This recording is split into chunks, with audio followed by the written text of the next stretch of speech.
अनुपमा की आंखों में उदासी थी, लेकिन उसका मन किसी मजबूत चट्टान से कम नहीं लग रहा था। जब जसप्रीत ने प्रतियोगिता का लेटर गुस्से में फेंक दिया और कहा, भाड़ में जाए ये कंपटीशन, तब अनुपमा कुछ नहीं बोली, बस चुपचाप वह कागज उठाकर अपनी हथेलियों में मोड़ लिया। उसका दिल टूट चुका था, लेकिन हिम्मत फिर भी कायम थी। वह मंदिर के सामने जाकर बैठ गई, आंखें बंद करके भगवान से विनती करने लगी, एक बार फिर से हिम्मत दे दो प्रभु। जलता हुआ कपूर अपने हाथों में उठा लिया, आंसू टपकते रहे, लेकिन उसकी जिजीविषा नहीं डगमगाई। मनोहर जी ने घबराकर रोका, मगर अनुपमा ने गंभीर स्वर में कहा, जब तक मेरी माफी स्वीकार नहीं की जाती, मैं यहीं रहूंगी। दिन ढलता गया, सूरज अस्त हो गया और समय की परछाई अनुपमा के चेहरे पर उतरने लगी। उसका चेहरा तप रहा था, लेकिन वह टस से मस नहीं हुई। जसप्रीत जब लौटकर आई और अनुपमा को उसी हालत में देखा, तो एक पल को उसके अंदर कुछ चटक गया। सरिता ने उसकी कठोरता को तोड़ने की कोशिश करते हुए कहा, अनुपमा ने तो तुम्हें माफ किया था, अब तुम्हारी बारी है। रीता, दीपा, अनीता और भारती भी एक एक कर उसे समझाने लगी।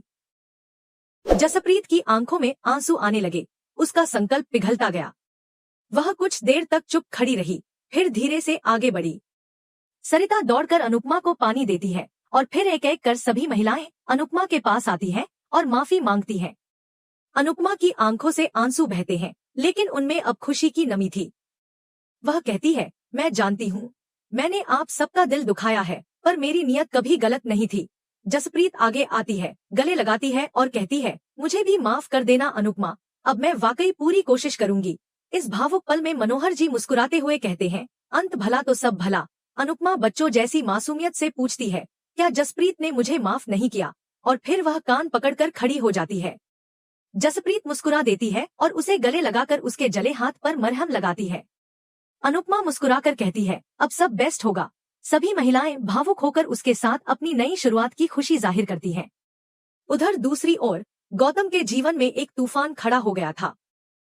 जब उसके वकील ने बताया कि कोर्ट में न पहुंच पाने की वजह से जज ने प्रार्थना को तलाक दे दिया, तो गौतम का चेहरा गुस्से से तमतमा उठा। वह चिल्लाता है, अब मैं प्रार्थना को चैन से नहीं रहने दूंगा, अंश से शादी भी नहीं करने दूंगा।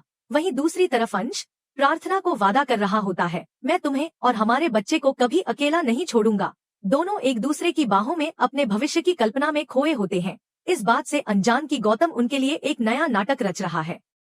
गौतम सबके सामने आंसू बहाने का दिखावा करता है। मोटी बा, माही और ख्याति उसके पास आती है और पूछती है, क्या हुआ गौतम? वह गला भरकर कहता है, प्रार्थना ने मुझे तलाक दे दिया। मोटी बा चौंक जाती है, हमारे परिवार में तलाक? गौतम दुखी स्वर में कहता है, अब वह अंश से शादी कर लेगी। माही पूछती है, तो क्या अब आपको ये घर छोड़ना पड़ेगा? लेकिन मोटी बा बीच में बोल उठती है, जमाई जी जब तक चाहे इस घर में रह सकते हैं। अंदर ही अंदर गौतम संतुष्ट होकर मुस्कुराता है, उसके चेहरे पर नाटक की एक और परत चढ़ चुकी होती है। इस बीच अनुपमा की वापसी की खबर मीडिया में सुर्खियों में छा जाती है। टीवी स्क्रीन पर उसकी मुस्कुराती हुई तस्वीरें और इंटरव्यू चल रहा होता है। वह कहती है, अब हम सबकी उम्मीदों पर खरा उतरेंगे। धन्यवाद। कोठारी परिवार टीवी पर यह सब देख रहा होता है। राही स्तब्ध रह जाती है। माही कहती है, इसने सब जानबूझकर किया है। ख्याति उसकी हाँ में हाँ मिलाती है। मोटी बा की आंखों में नाराजगी की चमक है। वह कहती है, अनुपमा अब फाइनल में सेमीफाइनल का बदला लेना चाहती है। राही गुस्से से भर जाती है और रिमोट को जोर से फेंक देती है।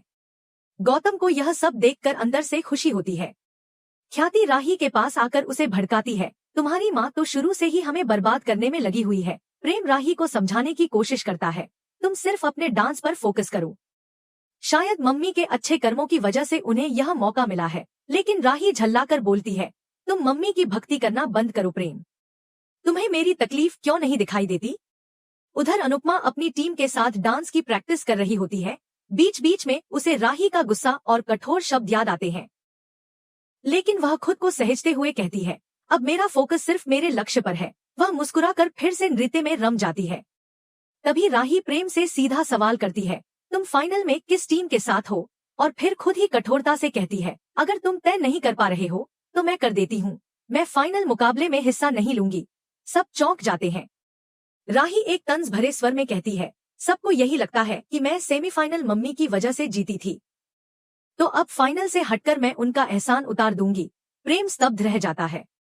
इसी दौरान जसप्रीत अनुपमा से पूछती है, अब तुम कहाँ रह रही हो? मनोहर जी जवाब देते हैं, अनुपमा अब हमारे घर पर रह रही है। जसप्रीत का चेहरा उतर जाता है और वह खुद को दोषी मानते हुए अनुपमा से कहती है, मुझे माफ कर दो अनुपमा। अनुपमा मुस्कुराकर जवाब देती है, इतना मत सोचो जसप्रीत, मैं तुम्हारा गुस्सा समझती हूँ।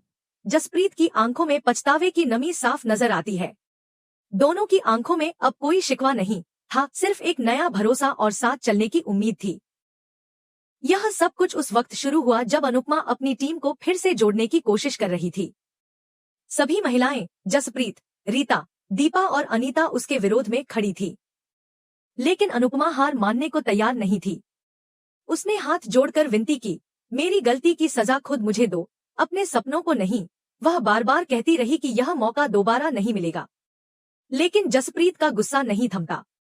वह प्रतियोगिता का लेटर फेंक देती है और ताने मारते हुए कहती है, भाड़ में जाए ये सब। अनुपमा चुपचाप वह कागज उठा लेती है, उसकी आंखों में दुख झलकता है।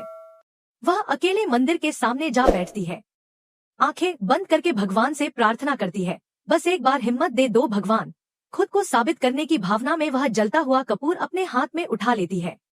मनोहर जी घबराकर उसे रोकने दौड़ते हैं, लेकिन अनुपमा की आंखों में जो दृढ़ता थी वह अडिग थी। जसप्रीत फिर ताना कसती है, ये सब नौटंकी है, लेकिन अनुपमा शांत स्वर में जवाब देती है, जब तक मेरी माफी स्वीकार नहीं की जाती मैं यहीं रहूंगी। दिन ढल जाता है, लेकिन अनुपमा वहीं खड़ी रहती है। शाम को जसप्रीत जब उसे उसी हालत में देखती है तो उसका कठोर दिल अंदर से पिघलने लगता है।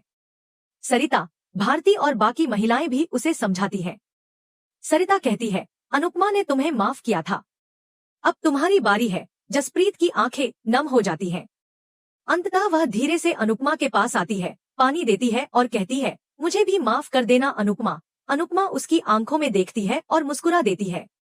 वह बच्चों की तरह कान पकड़कर माफी मांगती है, क्या तुमने मुझे माफ नहीं किया? जसप्रीत उसे गले लगा लेती है और उसके जले हुए हाथ पर मरहम लगाती है। पूरी टीम फिर से एकजुट हो जाती है।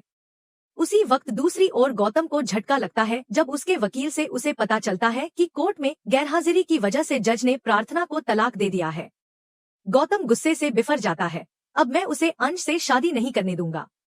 उधर अंश प्रार्थना को वादा करता है कि वह उसे और उसके बच्चे को कभी अकेला नहीं छोड़ेगा। दूसरी तरफ गौतम नाटक करता है, आंसू बहाता है और सबके सामने कहता है, प्रार्थना ने मुझे तलाक दे दिया। मोटी बा उसे रोकती है, जब तक चाहो तुम इस घर में रह सकते हो। गौतम मन ही मन मुस्कुराता है। अनुपमा की वापसी की खबर जब टीवी पर आती है तो कोठारी परिवार में खलबली मच जाती है।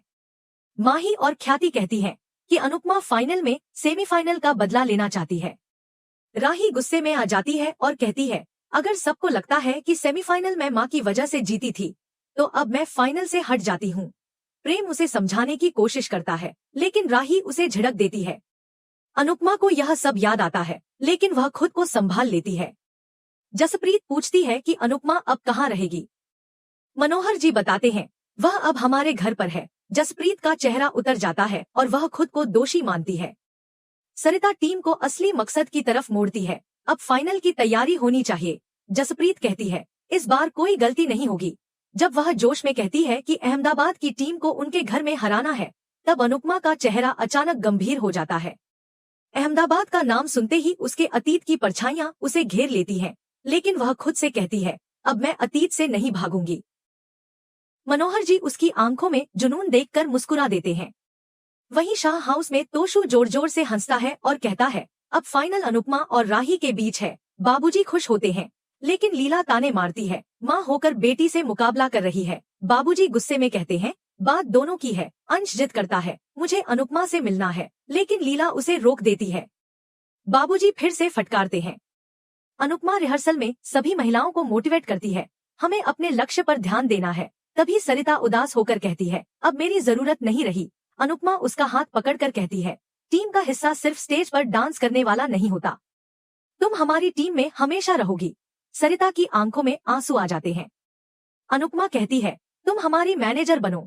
सरिता भावुक होकर कहती है, तुमने फिर से मुझे जीने की वजह दी है। टीम तालियां बजाती है, सब मिलकर चीयर्स करते हैं। और फिर अहमदाबाद का दृश्य, डांस रानीज की टीम वहां पहुंचती है। हर ओर उनके पोस्टर लगे हैं, लेकिन अनुपमा का चेहरा गंभीर है। पुराने जख्म फिर से ताजा हो जाते हैं। तभी एक लाल चुनरी उड़ती है और उसके पास आ जाती है। वह उसे थाम लेती है और मंदिर में प्रवेश करती है। वही मंदिर जहां उसकी किस्मत फिर एक बार उसे लाकर खड़ा करती है। वहां उसकी टक्कर राही से होती है। चुनरी उड़ते हुए राही के सिर पर जा गिरती है। पंडित जी मुस्कुराकर कहते हैं, यह देवी माँ का आशीर्वाद है। लेकिन राही चुनरी फेंक देती है और कहती है, मुझे ऐसा आशीर्वाद नहीं चाहिए जो आपके कारण मिला हो। अनुपमा शांत स्वर में कहती है, कम से कम भगवान के घर में तो शांति रखो। राही गुस्से में बोलती है, आपको देखते ही मेरा खून खौलने लगता है। अनुपमा गहरी सांस लेती है और कहती है, अहमदाबाद में हजारों मंदिर हैं, लेकिन फिर भी हम इसी वक्त इसी मंदिर में आए। हो सकता है ये संयोग हो या फिर किस्मत। राही की आंखों में तूफान है, लेकिन वह कुछ नहीं कहती। अब दोनों एक मंच पर, एक मुकाबले में, एक कहानी के दो सिरों की तरह आमने सामने हैं। यह मुकाबला सिर्फ डांस का नहीं, रिश्तों, आत्मसम्मान और माफी का भी है। कहानी अब निर्णायक मोड़ पर पहुंच चुकी है, जहां फैसला सिर्फ जज नहीं, दिलों का भी होगा।